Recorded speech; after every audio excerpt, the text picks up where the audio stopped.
Hello everyone. तो आज हम लोग जो टॉपिक स्टार्ट करने वाले हैं केमिस्ट्री के, वो टॉपिक का नाम है स्टेरियो केमिस्ट्री। बच्चों, this topic is very very important for your organic chemistry. देखो, एक्चुअली अगर हम लोग देखेंगे, ये टॉपिक क्लास 11 में नॉर्मली पढ़ाया जाता है। जब हम लोग आइसोमेरिज्म पढ़ते हैं उसमें हम लोग क्या करते हैं, स्टेरियो केमिस्ट्री पढ़ते हैं। लेकिन जब 12th में आते हैं हम लोग, 12th में जो चैप्टर्स होते हैं हम लोगों के ऑर्गेनिक के, उस टाइम पे क्या होता है, stereochemistry is very important for knowing the chemical reactions of different compounds. So बच्चों, stereochemistry is very important.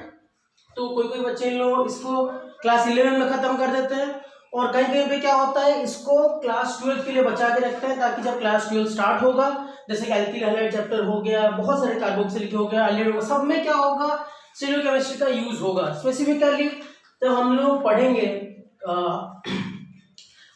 Alkyl halides पढ़ेंगे, उसमें क्या होगा, स्टेरियो केमिस्ट्री का बहुत यूज होगा। और इसमें बहुत सारे केमिकल रिएक्शंस होते हैं जिसमें स्टेरियो केमिस्ट्री का बहुत बड़ा रोल होता है। ठीक है बच्चों, तो आज हम लोग स्टार्ट करेंगे स्टेरियो केमिस्ट्री। ओके, तो what is stereo chemistry? Normally हम लोग जो पढ़ते हैं, एक कार्बन हो गया, उसके चारों तरफ 4 बॉन्ड लगा रहता है, उसमें डिफरेंट मॉलिक्यूल्स एटम्स हो गए, या फिर डिफरेंट मॉलिक्यूल्स हो गए, उसके बारे में जब हम लोग पढ़ते हैं, तो हम लोग जब उसको 3D अरेंजमेंट में पढ़ेंगे, किस तरह का स्पेशल अरेंजमेंट है उनका, किस तरह से उन लोगों को अरेंज किया गया है स्पेस में, that is all in stereo chemistry. और उसका इफेक्ट केमिकल रिएक्शन में कैसे आता है, जैसे कि मैं नॉर्मली एक रिएक्शन अगर करता हूँ, तो उसमें अगर हम लोग क्या सीखते हैं, रिएक्टेंट, और उसमें रिएक्टेंट टू प्रोडक्ट, एक नॉर्मल रिएक्शन हो रहा है। लेकिन मैं अगर बोलूंगा कि मेरे पास कोई ऐसा एक कंपाउंड है जिसको जब मैं रिएक्शन करवाता हूं तो 2 तरह के प्रोडक्ट आने का चांसेस है, तो उस तरह के जो क्वेश्चन हम लोगों के मन में अराइज होता है, that is in the part of stereo chemistry. तो बच्चों, स्टेरियो केमिस्ट्री क्या है, मैंने डेफिनेशन ऑलरेडी लिख दिया है। It is a branch of chemistry that deals with 3D arrangement of atoms and molecules and their effect on chemical reaction. तो इसमें क्या होगा, उनका केमिकल रिएक्शन के ऊपर इफेक्ट क्या है, वो पढ़ेंगे हम लोग स्टेरियो केमिस्ट्री के अंदर। Stereo chemistry is very important, alright. तो उसमें हम लोग पढ़ेंगे ऑप्टिकल आइसोमेरिज्म के बारे में। तो नॉर्मली आइसोमेरिज्म हम लोग क्या कहते हैं, molecules having same molecular formula but different structural formula. तो यहाँ पर ऑप्टिकल आइसोमेरिज्म में क्या होगा, उन लोगों का स्पेशल अरेंजमेंट अलग होगा, मतलब वो लोग किस तरह से जुड़े हुए हैं। मान लो मेरे पास अगर 4 एटम है ऐसे मेरे पास, तो मेरे पास ये कंपाउंड हो गया, फिर उसको मैं अगर ऐसे चेंज करता हूं, तो इस तरह का स्पेशल अरेंजमेंट जो चेंज होगा उसके बारे में हम लोग सीखेंगे। ठीक है बच्चों, that comes under stereo chemistry. Okay, तो अगर आप लोगों ने स्टेरियो केमिस्ट्री में पढ़ा होगा ऑप्टिकल आइसोमेरिज्म, ऑप्टिकल आइसोमेरिज्म में देखो बच्चों, ऑप्टिकल जो पार्ट है, ऑप्टिकल वर्ड आते ही मन में क्या क्वेश्चन आता है, ऑप्टिकल वर्ड आते ही मन में ये क्वेश्चन आ जाता है कि there will be optical activity. तो ऑप्टिकल एक्टिविटी क्या है, जैसे कि बहुत लोग चश्मा यूज करते हैं, बहुत शॉप्स के ऊपर लिखा होता है ऑप्टिकल्स। तो optics is normally related with light. तो बच्चों, अगर हम लोग लाइट के बारे में बात करेंगे, we will talk about light. तो लाइट क्या होता है, नॉर्मली जो लाइट हम लोग बोलते हैं, हम लोग क्या बोलते हैं, लाइट कैसे प्रोपागेट करता है। लाइट को नॉर्मली हम लोग वेव और पार्टिकल दोनों ही मानते हैं। तो लाइट में क्या होता है बच्चों, लाइट में वेव नेचर भी होता है, पार्टिकल नेचर भी होता है। और हम लोग क्या बोलते हैं, लाइट जब प्रोपागेट करता है उसमें क्या होता है, इलेक्ट्रिक फील्ड और मैग्नेटिक फील्ड क्या होता है, दोनों परपेंडिकुलर होते हैं। कुछ इस तरह का दिखाई देता हूं तुम लोगों को, मैं ऐसा बना देता हूं,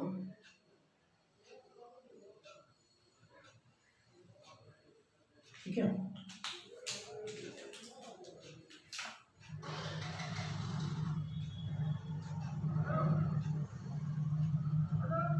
कुछ इस तरह का,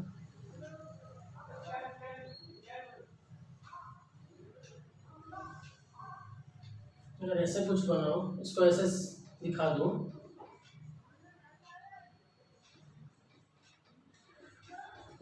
ठीक है। तो मान लो मैं क्या करता हूं, इसको मैंने क्या ले लिया, इलेक्ट्रिक फील्ड ले लिया, this is our electric field and this is magnetic field, this is our magnetic field. तो लाइट में क्या होता है, लाइट जब भी प्रोपागेट करता है, electric field and magnetic field are perpendicular to each other. ऐसा मान लो, यहाँ पे एक एक्सिस बना देता हूँ, ऐसे electric field and magnetic field are perpendicular to each other. तो लाइट जो होता है बच्चों, लाइट में क्या होते हैं, लाइट को नॉर्मल हम लोग ये बोलते हैं कि एक लाइट है मेरे पास, ये हर प्लेन में क्या होता है, ओरिएंटेड होता है। ऐसे एक नॉर्मल लाइट में क्या होता है, सॉरी, एक लाइट है मेरे पास, तो ये क्या होता है, हर प्लेन में ओरिएंटेड होता है। ऐसे ये हर तरह से जाता है लाइट में। जब तुम लोग वेव ऑप्टिक्स पढ़ोगे उसमें ये बात क्लियरली पढ़ोगे, तो लाइट क्या होता है, लाइट हर प्लेन में क्या होता है, ओरिएंटेड होता है। तो इस तरह की लाइट को हम लोग बोलते हैं अनपोलराइज्ड लाइट, हम लोग बोलते हैं अनपोलराइज्ड लाइट बोलते हैं इसको। ठीक है, तो आप लोगों ने क्लास 11 में कुछ सुना होगा जैसे कि पोलरिमीटर, पोलराइजर, तो उसके बारे में थोड़ा सा पढ़ेंगे। जो कंफ्यूजन है बच्चों को, उस कंफ्यूजन को थोड़ा सा हम लोग क्लियर करेंगे कि कैसे वो फॉर्मेशन होता है, डेक्स्ट्रोरोटेटरी क्या होता है, लेवरोटेटरी क्या होता है, वो थोड़ा सा देखेंगे। तो ये होता है अनपोलराइज्ड। तो जब अनपोलराइज्ड लाइट को हम लोग एक पोलराइजर में पास करवाते हैं, किसमें पास करवाते हैं, पोलराइजर। पोलराइजर क्या करता है, पोलराइजर अनपोलराइज्ड लाइट को पोलराइज करता है। मतलब मान लो नॉर्मली पोलराइजर में हम लोग लेते हैं निकोल प्रिज्म, ठीक है, हम लोग क्या लेते हैं, निकोल प्रिज्म। तो अभी के लिए इतना जो तुम्हारे कोर्स में है उसके हिसाब से अगर हम लोग देखेंगे, मान लो कि यहाँ पे ऐसे फिल्टर्स है, यहाँ पे ऐसे क्या होता है, फिल्टर्स, वर्टिकल फिल्टर्स। तो यहाँ पे अगर ऐसे वर्टिकल फिल्टर्स है तो ये क्या है, पूरा ओरिएंटेड है, हर जगह पे ओरिएंटेड है। जब मैं इसको इसमें पास करवाऊंगा तो जो वर्टिकल लाइंस होगा, जो लाइट में वर्टिकल लाइंस होंगे वो ही पास करके जाएंगे। जब मैं लाइट को इसमें पास करवाऊंगा, जो वर्टिकल लाइन होंगे ये इसमें पास कर पाएंगे। तो जो फाइनली मुझे मिलेगा लाइट का आउटपुट, उसमें क्या होगा, सिर्फ वर्टिकल लाइंस होंगे ऐसे। ठीक है, देखो मेरे पास क्या था, मेरे पास जो लाइट था वो अनपोलराइज्ड लाइट था, वो हर तरफ ओरिएंटेड था। जब मैं उसको पोलराइजर में पास करता हूँ, एक फिल्टर है, ठीक है, तो मैं उसको फिल्टर कर देता हूं। तो अगर मान लो मेरे पास वर्टिकल फिल्टर है, ठीक है, स्नैपचैट और इंस्टाग्राम वाला फिल्टर नहीं है, मान लो ये पोलराइजर है, यहाँ पे हम लोग ऐसे फिल्टर, हाँ उसका भी बताऊंगा क्या इफेक्ट है, कैसे वो चेंज करता है। देखो अगर इसको हम लोग लाइट में से यूज करते हैं फिल्टर में, पोलराइजर निकोल प्रिज्म लेते हैं हम लोग, तो सिर्फ वर्टिकल लाइंस क्या होता है, पास होता है। तो जो फाइनली मिलता है यहाँ पे, तो यहाँ पे क्या होगा, सिर्फ वर्टिकल लाइंस ही आएंगे। तो इस टाइप हम लोग इसको बोलेंगे this is polarized light. We talk this as और we consider this as polarized light. Like एक ही डायरेक्शन में क्या होता है, ओरिएंटेड होता है। यहाँ पे क्या होता है, एवरी डायरेक्शन में ये ओरिएंटेड है। यहाँ पे क्या है, एवरी डायरेक्शन में, यहाँ पे in a single direction light oriented है। तो क्या ऐसे भी लाइट मिल सकता है, हॉरिजॉन्टली ऑब्वियसली मिल सकता है। अगर मैं फिल्टर को चेंज कर दूंगा तो ये यहाँ पे क्या होगा, ऐसे वर्टिकली रख दूंगा तो क्या होगा, मेरे पास जो लाइट आएगा ये ऐसे आएगा वर्टिकली। ठीक है, तो ये क्या होता है, पोलराइजर का काम। तो पोलराइजर क्या करता है, अनपोलराइज्ड लाइट को पोलराइज करता है। ठीक है, जो सारे डायरेक्शन में है उसको क्या करता है, वो एक ही डायरेक्शन में लेके आता है। अनपोलराइज्ड लाइट को पोलराइज करता है पोलराइजर। तो इसका मतलब जो डेक्स्ट्रोरोटेटरी आता है, लियोरोटेटरी आता है, ये आप लोगों ने सुना होगा। तो वो कैसे आता है, जैसे कि मैं अगर बोलूंगा कि मेरे पास पहले अनपोलराइज्ड लाइट था,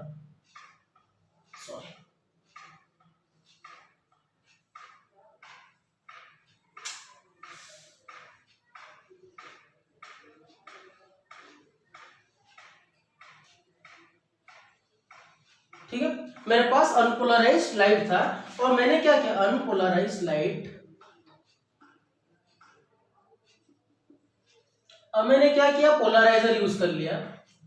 पोलराइजर में क्या हुआ, पोलराइजर में लाइट क्या हुआ, पास होके ऐसे मान लो एक ही ओरिएंटेशन में आ गया। क्या आ गया, एक ही ओरिएंटेशन में, इस तरह से। ठीक है, जब एक ही ओरिएंटेशन पर आ गया, इसको हम लोग क्या बोलेंगे, पोलराइज्ड लाइट। क्या बोलेंगे बच्चों इसको, पोलराइज्ड लाइट, जो कि अभी मैं बता चुका हूं आपको, पोलराइज्ड लाइट। अब ये पोलराइज्ड लाइट को अगर मैं क्या करवाऊंगा, एक पोलरीमीटर से पास करवाऊंगा। ये क्या है बच्चों, एक पोलरीमीटर। अच्छा कुछ इधर उधर हो रहा है, पोलरीमीटर में यूज करूंगा। पोलरीमीटर में क्या होगा, एक सॉल्यूशन होगा। क्या होगा, पोलरीमीटर में एक सॉल्यूशन होगा। जो सॉल्यूशन हमने दिया होगा वो ऑप्टिकल एक्टिव है या नहीं है उसके बारे में बात करेंगे अभी। तो मैंने एक सॉल्यूशन ले लिया किसमें, पोलरीमीटर में। तो जब ये लाइट इस पोलरीमीटर में पास होगा, मान लो ये एक लाइट ऐसे गया, यहां से एक मैंने एक रे ले लिया जो कि ऐसे एक लाइट यहाँ पे गया, जब वो ये लाइट धीरे धीरे इसके अंदर पास करेगा, ठीक है। अच्छे से सुनो क्या हो रहा है। पहले मैंने अनपोलराइज्ड लाइट लिया, उसको मैंने पोलराइजर पे लगाया, पोलराइज में लगाने के बाद लाइट क्या आ गया, पोलराइज हो गया फिल्टर होके। अब यहां से एक लाइट में क्या करता हूँ, पोलरीमीटर में सेंड करता हूँ।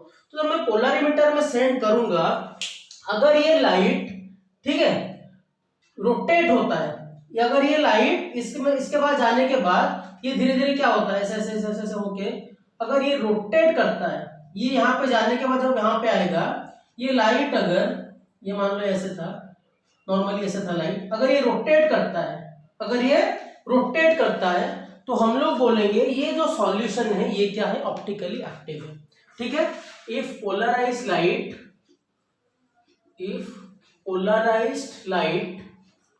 rotates to left or right, then the solution or the compound is optically active. इसमें जो कंपाउंड होगा वो क्या होगा, the compound is optically active. O dot A का मतलब क्या लिख रहा हूं मैं, optically active. तो बच्चों वो क्या हो जाएगा, compound will be optically active. यहां पे ध्यान से रखना, अगर ये रोटेट होता है तो कंपाउंड क्या हो जाएगा, ऑप्टिकली एक्टिव। मतलब ऑप्टिकल एक्टिविटी यहाँ पे शुरू हो गया, ऑप्टिकली एक्टिव मतलब कोई भी सॉल्यूशन, कोई भी कंपाउंड अगर प्लेन पोलराइज्ड लाइट को रोटेट करवाता है टू राइट और लेफ्ट, तो हम लोग क्या बोलेंगे, द कंपाउंड और सॉल्यूशन इज ऑप्टिकली एक्टिव, ठीक है। तो इसमें दो तरह के वर्ड आते हैं। अगर ये जो प्लेन पोलराइज्ड लाइट है, पीपीएल लिख देता हूं, प्लेन पोलराइज्ड लाइट, अगर ये राइट के तरफ रोटेट हुआ, टुवर्ड्स राइट, ठीक है, अगर ये रोटेट कहां पे हुआ, राइट, यहां पे लिख देता हूं रोटेट टुवर्ड्स राइट, तो हम लोग उसको बोलेंगे डेक्स्ट्रो रोटेटोरी, ठीक है, डेक्स्ट्रो रोटेटोरी,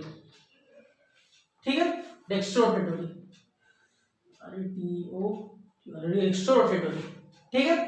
अगर और इसको डी में लिखते हैं या फिर प्लस लिखते हैं, इसको क्या लिखते हैं, डी लिखते हैं या फिर प्लस लिखते हैं। अगर ये लेफ्ट की तरफ रोटेट हुआ तो इसको बोलेंगे लेवो रोटेटरी,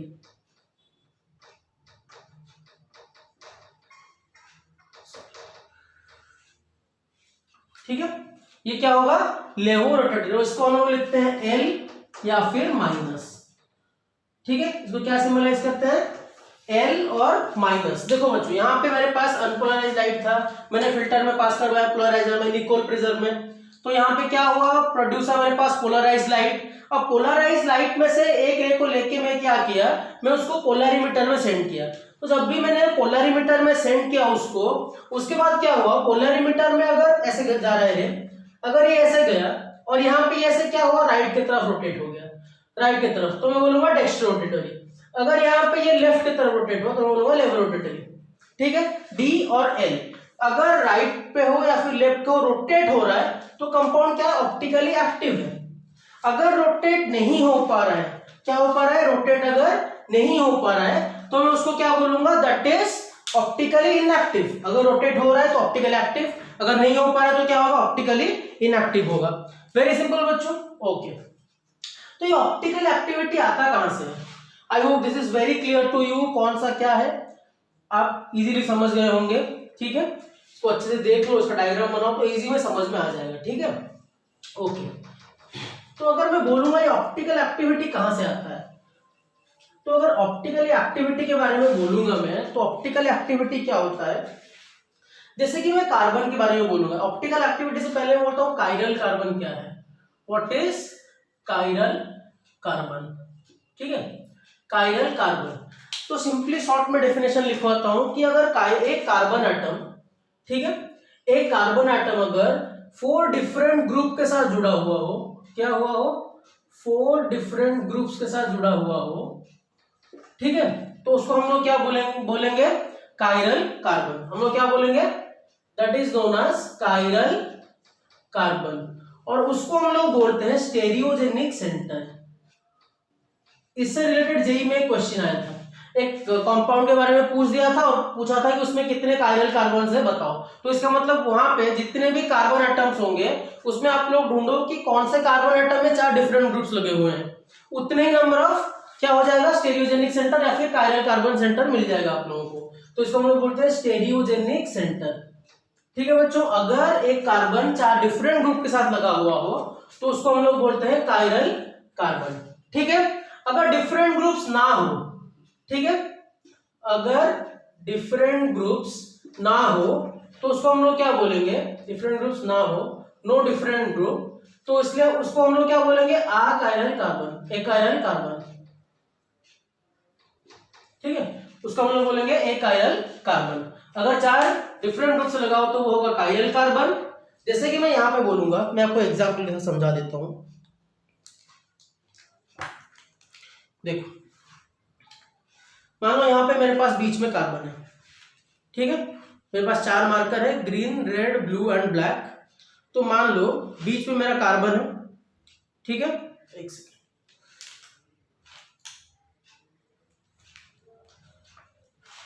अगर यहाँ पे कार्बन ऐसे है बीच में, ठीक है। अब देखो बच्चों, यहाँ पे कार्बन है, यहाँ पे ग्रुप है डिफरेंट ग्रुप, यहाँ पे डिफरेंट ग्रुप, यहाँ पे डिफरेंट ग्रुप और यहाँ पे डिफरेंट ग्रुप, चारों ग्रुप क्या है, अलग अलग है। तो यहाँ पे ये जो कार्बन सेंटर होगा इसको मैं क्या बोलूंगा, कायरल कार्बन सेंटर। क्या बोलूंगा, कायरल कार्बन सेंटर, क्योंकि यहाँ पे ये चारों ग्रुप क्या है, ये चारों ग्रुप क्या है, अलग अलग है। ठीक है, अब मैं क्या करता हूं, एक इसको हटा के यहाँ पे कर देता हूं, यहाँ पे क्या करता हूं, ग्रीन लगा देता हूं। तो यहाँ पे क्या हो गया, ये दोनों ग्रीन हो गए, मतलब चारों ग्रुप डिफरेंट नहीं है, कम से कम 2 ग्रुप क्या हो गए, सेम हो गए। तो यहाँ पे ये क्या हो जाएगा, अकायरल कार्बन। वो क्या था, कायरल कार्बन, अब ये क्या होगा, एकायरल कार्बन, क्योंकि यहाँ पे 2 ग्रुप सेम हो गए। ठीक है, अब मैं क्या करता हूँ, मान लो मैं यहाँ पे ये हटा के यहाँ पे ब्लू लगा देता हूँ, तो फिर भी ये क्या होगा, ये भी होगा एकायरल कार्बन। मान लो यहाँ पे मैं 3 ब्लू लगा देता हूँ, तो यहाँ पे क्या होगा, ये भी होगा एकायरल कार्बन होगा। ठीक है बच्चों, समझ में आ गया क्या बात है, क्या कायरल है, क्या कायरल नहीं है।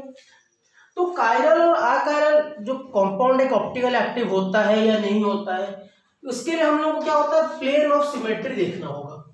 ठीक है, क्या होना होगा, प्लेन ऑफ सिमेट्री। तो अगर कोई कंपाउंड में प्लेन ऑफ सिमेट्री है तो वो कंपाउंड क्या होगा, ऑप्टिकली एक्टिव नहीं हो पाएगा।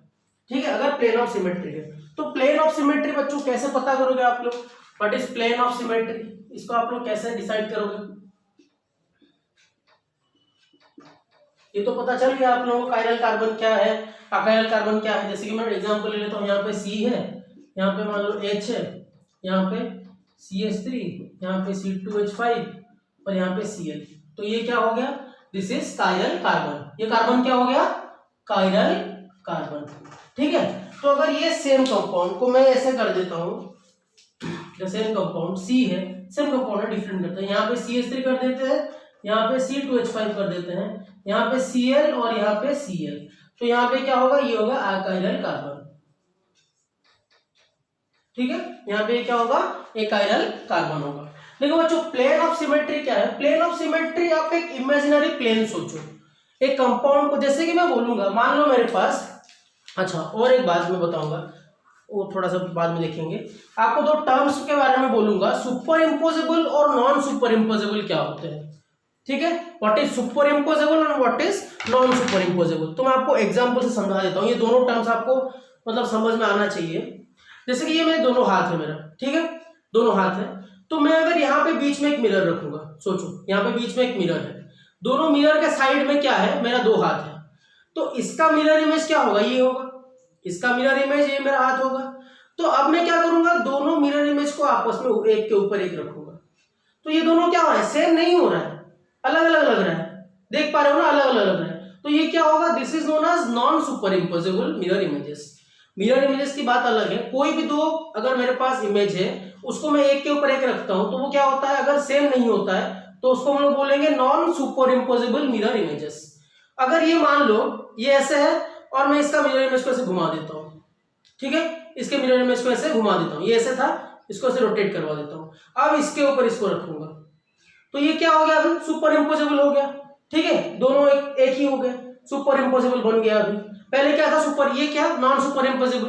अब अगर ऐसे कर दिया, हालांकि अभी ये 2 मिरर इमेज नहीं है, ये मिरर इमेज को थोड़ा मैं रोटेट कर दिया, अब इसको लाके इसके ऊपर रख दिया, तो ये हो गया सुपर इम्पोजेबल। तो नॉन सुपर इम्पोजेबल और सुपर इम्पोजेबल के बीच में क्या डिफरेंस है आपको पता चल गया होगा। तो ये दोनों टर्म्स को अपने दिमाग में रखना, क्योंकि वो यूज होगा आगे चल के, ठीक है। तो प्लेन ऑफ सिमेट्री क्या है, हम एक इमेजिनरी प्लेन सोचेंगे, जिस प्लेन को अगर हम लोग कंपाउंड में रखेंगे, क्या दो कंपाउंड दो हिस्सों में प्रॉपरली बढ़ पा रहा है या नहीं बढ़ पा रहा है, दोनों साइड सेम हो रहा है या नहीं हो रहा है। जैसे कि मैं बोलूंगा मेरे पास ये बोर्ड है, व्हाइट बोर्ड है, अगर बीच में से मैं क्या कर देता हूँ, ऐसे एक लाइन खींच देता हूँ इमेजिनरी प्लेन, तो ये दोनों क्या हो जाएंगे, इक्वल हो जाएंगे, मतलब यहाँ पे क्या है, प्लेन ऑफ सिमेट्री है, ठीक है। अगर मैं क्या करूंगा, यहाँ पे एक प्लेन सोचूंगा इस साइड पे, तो ये दोनों साइड इक्वल नहीं हो रहे हैं, तो ये क्या होगा, यहाँ पे मतलब हाँ बोर्ड के पास प्लेन ऑफ सिमेट्री है, लेकिन ये जो प्लेन है ये प्लेन ऑफ सिमेट्री नहीं होगा। कोई भी कंपाउंड में अगर एक भी प्लेन ऑफ सिमेट्री आ रहा है कि नहीं, हम लोग को ढूंढना होगा एक भी प्लेन ऑफ सिमेट्री आ रहा है कि नहीं। ऐसा नहीं है कि आप बोलोगे कि सर इसमें 3 प्लेन ऑफ सिमेट्री आ रहा है और उसमें 2 प्लेन ऑफ सिमेट्री नहीं बन पा रहा है, तो प्लेन ऑफ सिमेट्री नहीं बन पाने का तो प्रोबेबिलिटी बहुत होगा। ये एक बोर्ड है, मान लो मैं यहीं पे हर एक बहुत सारे लाइंस बना दूंगा, तो बहुत सारे लाइंस ऐसे होंगे, प्लेन ऐसे होंगे जो कि प्लेन ऑफ सिमेट्री नहीं होगा। लेकिन अगर मैं यहाँ से बीच में से एक लाइन काटता हूँ, यहाँ से बीच में एक लाइन काटता हूँ, डायगोनल एक काटता हूँ, यहाँ पे डायगोनल एक काटता हूँ, तो प्लेन ऑफ सिमेट्री कम आएंगे। लेकिन हाँ, तो इसलिए कंपाउंड हम लोगों को देखना है कि प्लेन ऑफ सिमेट्री अगर एक भी आ रहा है तो वो ऑप्टिकल एक्टिविटी के ऊपर इफेक्ट डालेगा, ठीक है। क्या इफेक्ट होगा वो तो देखेंगे आगे। तो प्लेन ऑफ सिमेट्री देखते हैं। जैसे कि मैं बोलूंगा मेरे पास देखो कोई भी एक टेट्राहेड्रल कार्बन ले लेते हैं। टेट्राहेड्रल कार्बन मतलब यहाँ पे ये sp3 है, sp3 हाइब्रिडाइज है ये कार्बन एटम। पता है ना कैसे sp3 हाइब्रिडाइज हो, यहाँ पे एक सिग्मा बॉन्ड, यहाँ पे एक सिग्मा बॉन्ड, यहाँ पे एक सिग्मा बॉन्ड, यहाँ पे एक सिग्मा बॉन्ड, 4 सिग्मा बॉन्ड, ठीक है। 4 सिग्मा बॉन्ड मतलब क्या हो जाएगा, sp3, ठीक है, ओके। तो मान लो मेरे पास ऐसा एक कंपाउंड है, यहाँ पे मान लो C है कार्बन, यहाँ पे ऐसे भी बनाता हूँ, ये सेम कंपाउंड ले लेता हूँ कार्बन, नहीं तो थोड़ा अलग कर देते हैं। कार्बन, यहाँ पे हाइड्रोजन, यहाँ पे हाइड्रोजन, यहाँ पे CH3, यहाँ पे C2H5, और एक कंपाउंड लेता हूँ C, यहाँ पे ले लेता हूँ Cl, यहाँ पे ले लेता हूँ CH3, यहाँ पे ले लेता हूँ H, यहाँ पे ले लेता हूँ C2H5, ठीक है। मैं अभी 2 कंपाउंड ले रहा हूँ, ठीक है।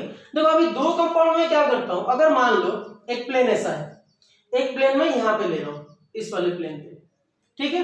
देखो अभी मैं क्या कर रहा हूँ, टुवर्ड्स द ऑब्जर्वर, और मतलब going outside deeper to the observer, away from the observer and towards the observer, वो मैं नहीं ले रहा हूँ। अभी मैं सिंपल बता रहा हूँ, पहले वो भी केस करेंगे। देखो अगर मैं नॉर्मली अभी सोचो कि दोनों साइड सामने की तरफ आ रहे हैं, तो मैं इसको अगर ऐसे एक प्लेन ऑफ सिमेट्री, ऐसे सॉरी प्लेन ऑफ सिमेट्री बोल रहा हूँ, एक प्लेन ऐसे ले रहा हूँ, एक प्लेन इमेजिन कर रहा हूँ जो इसको कट कर रहा होगा इस तरह से।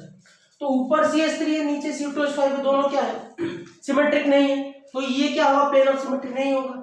लेकिन अगर एक प्लेन में ऐसे ले लेता हूँ इस तरह से, तो दोनों साइड पे क्या होगा, H होगा, तो ये क्या बन जाएगा, प्लेन ऑफ सिमेट्री हो जाएगा। तो देखो इस कंपाउंड में क्या है, ऑप्टिकली इनएक्टिव होगा ये कंपाउंड, उसके बारे में बोल। लेकिन ये कार्बन क्या होगा, अकायरल होगा, क्योंकि दोनों ग्रुप सेम है। इस कार्बन देखो सारे ग्रुप डिफरेंट है, सारे ग्रुप क्या है, डिफरेंट है। अगर मैं ऐसे करूं या फिर ऐसे करूं या फिर ऐसे करूं, तो प्लेन ऑफ सिमेट्री इसमें नहीं आ रहा है कंपाउंड में। यहाँ पे प्लेन ऑफ सिमेट्री क्या हो रहा है, नहीं आ रहा है, ठीक है। प्लेन ऑफ सिमेट्री कैसे आ रहा है, कैसे नहीं आ रहा है, पता चल रहा है। अगर इसको थोड़ा सा डिफरेंट करते हैं, देखो कैसे थोड़ा सा डिफरेंट करते हैं। जैसे कि मैं अगर बोलूंगा, अगर ये कंपाउंड मान लो मेरे पास ऐसे है, C, यहाँ पे CH3, यहाँ पे हो गया C2H5, और मान लो ये जो H है, ये H क्या है, पीछे जा रहा है, और ये H क्या हो रहा है, सामने की तरफ आ रहा है, ठीक है। ये H क्या हो रहा है, सामने की तरफ आ रहा है। तो यहाँ पे क्या होगा, मान लो ऐसा एक कंपाउंड है, तो यहाँ पे क्या होगा, अगर हम लोग ऐसे करेंगे, रखेंगे, तो ये प्लेन ऑफ सिमेट्री नहीं बनेगा। कैसे बन पाएगा प्लेन ऑफ सिमेट्री, क्योंकि अगर मान लो मैं ऐसे कट कर रहा हूँ ऐसे, हालांकि 2 साइड पे H है, तो एक H इस तरफ आ रहा है, एक H इस तरफ आ रहा है, हाँ ये हो सकता है। हम किस तरफ से कट कर रहे हैं वो डिपेंड करता है। अगर मान लो ऐसे है H और H, इस तरह से H और H है, और यहाँ पे ये ऊपर है C2H5 और यहाँ पे CH3। अगर हम लोग इस तरह से कट कर रहे हैं तो दोनों साइड पे सेम है, ठीक है, दोनों साइड पे सेम है। तो इस तरह से क्या हो सकता है, वो प्लेन ऑफ सिमेट्री आ सकता है। अच्छे से सोचो, देखो थोड़ा इमेजिनरी प्रोसेस है, अच्छे से समझाता हूँ आप लोगों को, समझ पाओगे आप लोग। देखो, हाँ, मान लो ये ग्रीन वाला H है, ये ऊपर मैंने लगा दिया CH3 और नीचे लगा दिया C2H5 और ये लगा दिया H। ठीक है, इस तरह से हो गया, देख पा रहे हैं आप लोग, ये है। अब मान लो ये इस तरह से है आप लोगों के पास, ये इस तरह से,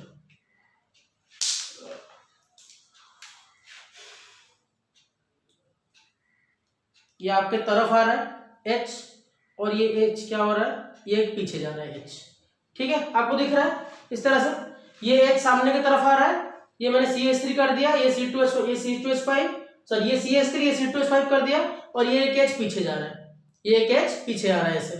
तो यहाँ पे क्या होगा, अगर मैं यहाँ पे क्या करूँ, एक प्लेन ऐसे काट दूं, यहाँ पे CH3 और C2H5 इन दोनों के बीच में ऐसे, तो यहाँ पे क्या होगा, मान लो ये जो प्लेन है, ये प्लेन है CH3 और C2H5 के बीच में, इन दोनों को मैं हटा देता हूँ, तो क्या हो गया, कंपाउंड कुछ ऐसा हो गया। अब यहाँ पे कटा हुआ था, देख पा रहे हो आप लोग, यहाँ पे क्या हो रहा था, H आपके सामने तरफ आ रहा है, H आपके पीछे जा रहा है, तो यहाँ पे क्या आ रहा है, प्लेन ऑफ सिमेट्री आ रहा है, यहाँ पे क्या हो रहा है, प्लेन ऑफ सिमेट्री आ रहा है। तो इस कंपाउंड में क्या है, प्लेन ऑफ सिमेट्री है, क्योंकि अगर ये दोनों अपोजिट है H और H, एक आपके सामने की तरफ आ रहा है, एक पीछे की तरफ जा रहा है, तो अगर यहाँ पे मैं प्लेन ऑफ सिमेट्री लगाता हूँ तो यहाँ पे क्या हो रहा है, दोनों साइड पे सिमेट्री क्रिएट हो रहा है। लेकिन अगर ये कंपाउंड को थोड़ा सा चेंज करते हैं तो यहाँ पे क्या होगा बच्चों, प्लेन ऑफ सिमेट्री आएगा, यहाँ पे प्लेन ऑफ सिमेट्री क्या होगा, आएगा यहाँ पे।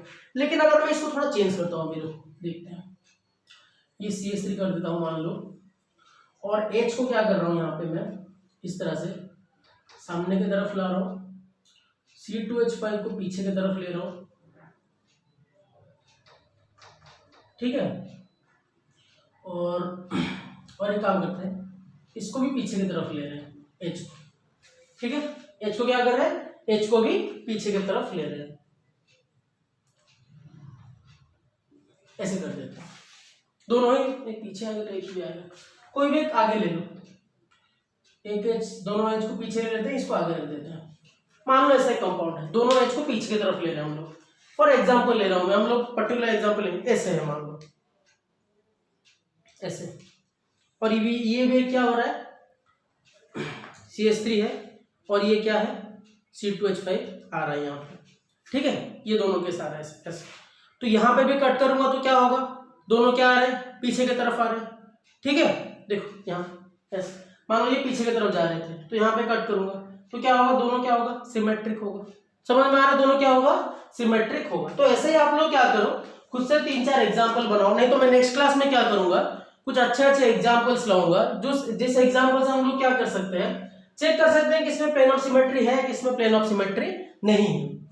देखो अभी मैंने क्या किया, आप लोगों को ये बताया कि अगर हम लोग एक इमेजिनरी प्लेन लेंगे तो उसमें क्या होगा, प्लेन ऑफ सिमेट्री आएगा नहीं आएगा, इसमें भी प्लेन ऑफ सिमेट्री आएगा।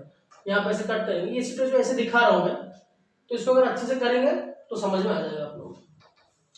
तो अच्छे एग्जाम्पल्स हम लोग करेंगे कि किसमें प्लेन ऑफ सिमेट्री आएगा, किसमें प्लेन ऑफ सिमेट्री नहीं आएगा, तो हम लोग डिसाइड कर सकते हैं। जैसे कि मैं और एक कंपाउंड बोलूंगा, देखो तो मेरे पास ऐसा एक कंपाउंड है, यहाँ पे CH3, यहाँ पे CH3 और यहाँ पे CH3, और ये तीनों CH3 क्या हो रहे हैं, सामने की तरफ आ रहा है। ठीक है, क्या हो रहा है, सामने की तरफ आ रहा है तीनों CH3।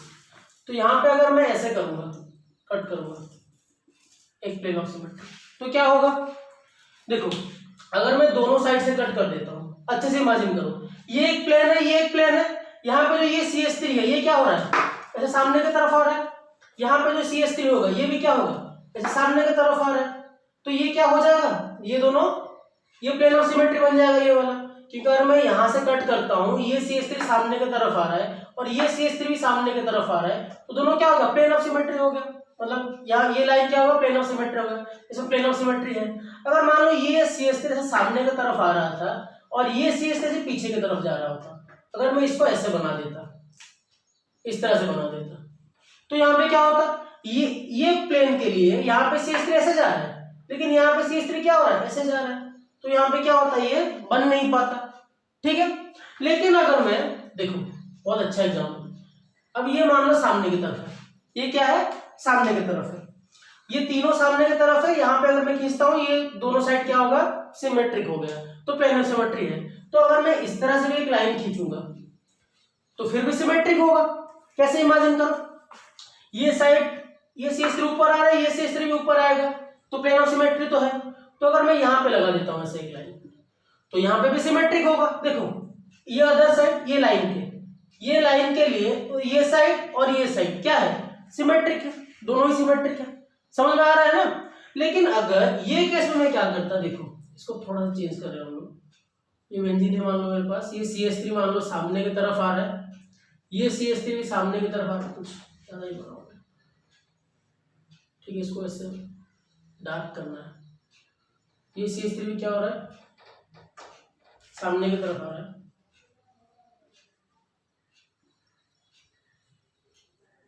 ठीक है। अब ये CH3 क्या है, ये पीछे की तरफ जा रहा है मान लो, ठीक है। यहाँ पे CH3 क्या है, ये ऐसे पीछे की तरफ जा रहा है।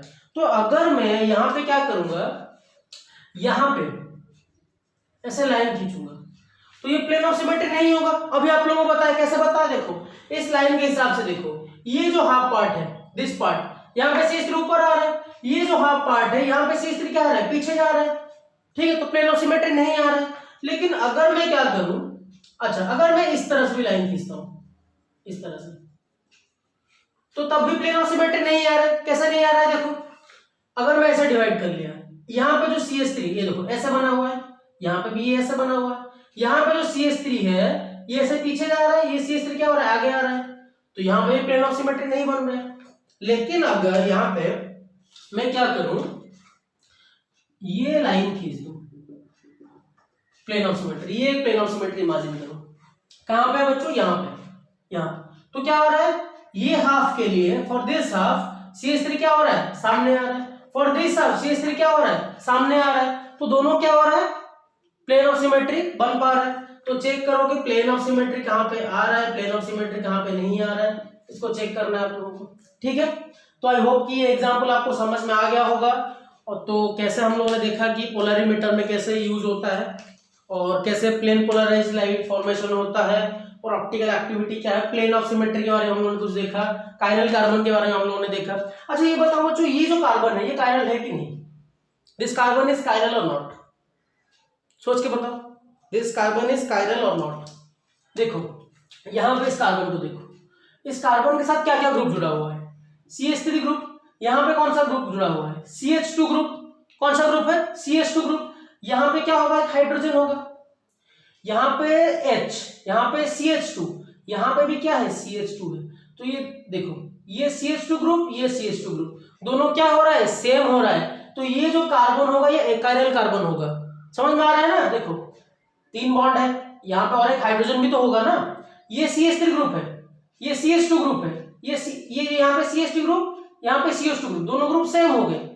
ये दो ग्रुप अलग है लेकिन ये दो ग्रुप तो सेम आ रहे हैं ना, तो यहाँ पे ये जो कार्बन होगा ये क्या होगा, ये अकाइरल कार्बन होगा, ये कायरल कार्बन नहीं होगा, ठीक है। तो आई थिंक कायरल और अकाइरल कार्बन आप लोगों को अच्छे समझ में आ गया होगा। तो स्टीरियोकेमिस्ट्री इज वेरी इंपॉर्टेंट, क्योंकि हम लोगों को आगे जो ऑर्गेनिक केमिस्ट्री पढ़ेंगे हम लोग, तो उसमें स्टीरियोकेमिस्ट्री का यूज होगा।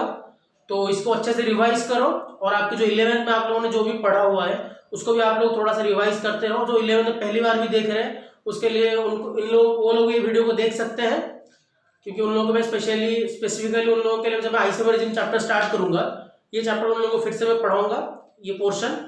तो तब तक आप लोग पढ़ते रहो, रिवाइज करते रहो, मेहनत करते रहो, and have a very nice day and thank you.